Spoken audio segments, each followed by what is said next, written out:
everyone, I'm Nicole Menner. Welcome back to Fox 23 News. It was a big weekend for the Southern Miss baseball team as they hosted Georgia Southern in a 3-game series. And after winning the first 2 games in walk-off fashion, the Golden Eagles were hoping to finish things off with the sweep.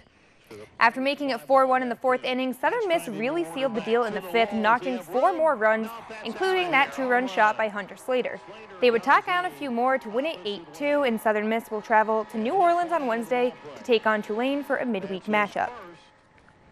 Meanwhile, the Southern Miss softball team took on Auburn today in a doubleheader, and after falling 9-2 in Game 1, the Lady Eagles were hoping their luck would turn around. But that wouldn't end up happening. Auburn came out with strong offense and pitching to get the shutout win 5-0. Southern Miss will host Troy for a doubleheader on Thursday afternoon, hopefully with a better outcome. The Southern Miss tennis team continued to shine this weekend, getting a big win on the road against Fairleigh Dickinson. Elena Roca and Lara Isis de Oliveira won doubles with a 6-2 win, while Anastasia Kobanovic and Claudia Costella gave their team a 3-0 lead after winning their matches.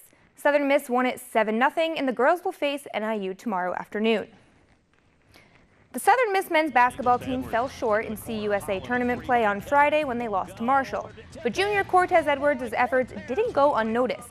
In the game, Edwards finished with a career-high 30 points and averaged 27 points overall during the entire tournament run. His performance, of course, allowed him to receive All-Conference USA tournament recognition, so a big congrats to him for a great season. The New Orleans Pelicans finally snapped their 10-game win streak on Friday when they fell to the Wizards in a game where they were playing without Anthony Davis, who of course was recovering from an ankle sprain. Yesterday, though, Davis made his return to the lineup in a special birthday edition. He turned 25 yesterday and celebrated by getting his first career triple-double. Davis would finish with 25 points, 11 boards, and a career-high 10 blocks. Check him out, also setting a franchise record with that. The Jazz, though, would pull ahead with the win 116-99, and Davis, after the game, staying modest, saying he didn't care about the career high and that there was a lot he could have done better. But hey, we think he did pretty good. The Pelicans will host the Hornets tomorrow night. When we left you on Friday, there was a slight chance that Tiger Woods could walk away from the Valspar Championship with a title. Entering the final round on Sunday, he was just 1 shot off the 54-hole lead, but his game just wasn't as crisp.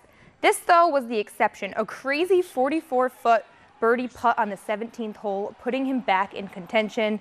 Ultimately, though, he would fall just 1 shot short to Paul Casey, who finished with a 6-under 65 in the final round to finish at 10-under on the week. The NASCAR Energy Monster Cup Series continued yesterday in Phoenix for the Ticket Guardian 500, and all eyes were on Kevin Harvick.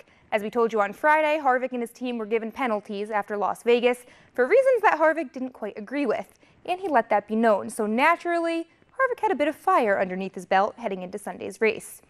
23 laps to go, Ryan Newman has the lead, but Kevin Harvick slipped ahead with 22 laps left for the three-peat. He wins his 3rd NASCAR Cup race in a row, the first driver to do so since 2015. And something tells me that this probably was his sweetest victory yet. Just really proud of everybody.